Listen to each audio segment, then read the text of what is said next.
They're back here closer to home, looking like a bit of a different picture, at least for today. It is. Let's talk to Cedric Haynes about that. Cedric, what say you? Yeah, I think we've got a better picture for us today out there, guys, compared to even yesterday. It's amazing what a difference a day can make here in the Beehive State, because yesterday temperatures were well below average. It felt more like a late December day out there.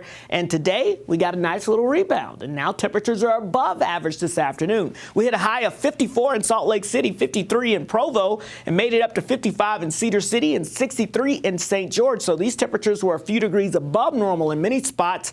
And you can see, though, Cache Valley at about 40 today for a high temperature. That's a little cooler than normal, and that's because you've got that inversion a little more stronger there with actual snowpack on the ground. And during this season, we know of inversion season that can trap some of that cooler air at the surface. Now we're down to 34 now in Logan, 44 in Salt Lake City, 48 in Provo, 50 in Delta. We've got 48 in Cedar City, 39 degrees. That was your high today in Price, 46 in Green River, 49 in Lake Powell, and even down to 61 now in St. George. Now, it's going to be a warmer night tonight, so instead of calling it cold or very cold, we'll call it chilly out there. I think most areas along the I-15 corridor drop down into the 20s to low 30s for overnight lows, whereas the teens and the low 20s will be off towards just the eastern and northeastern half of the state here as we go throughout tonight. Now, Thursday, we're looking at a mixture of clouds and sunshine, a few more high clouds like today across the north, less across the south. High temperatures in the northern half of the state climbing, 51 in Logan, 58 degrees Salt Lake City, how about 60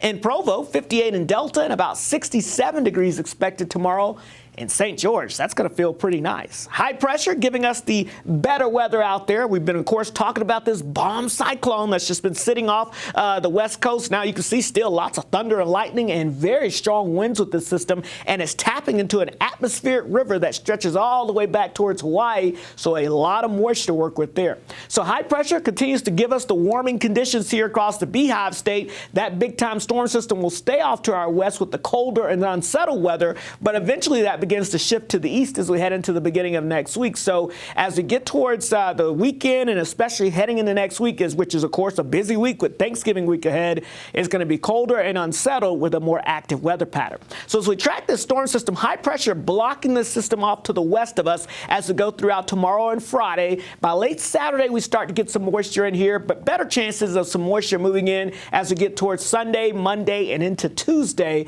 And that's going to be the kind of the prime time that we're going to be watching, especially across the northern half of the state. Central and northern sections could pick up about a ½ inch to 3/4 of an inch of liquid precipitation. So this could be a pretty juicy system. The overall outlook as we go into Thanksgiving week, looking like below average temperatures, a pretty good bet across the western half of the country. And not only that, looks like, hey, it's going to be an active pattern as well. So gobble, gobble, as a turkey would like to say there, looking wetter than average heading into next week. In St. George, mid to upper 60s Thursday and Friday. Here comes the rain chances on Saturday and Sunday. That could even extend into Monday, maybe even Tuesday of next week. It, again, continues to look unsettled. And then, of course, across the Wasatch Front, yeah, it's going to be some nice couple of days. How about Friday? That is the pick day of the week. And we like Fridays because as we go into the weekend, rain chances return and maybe rain and snow chances off and on throughout most of next week. Okay, Friday is Cedric's pick, everybody.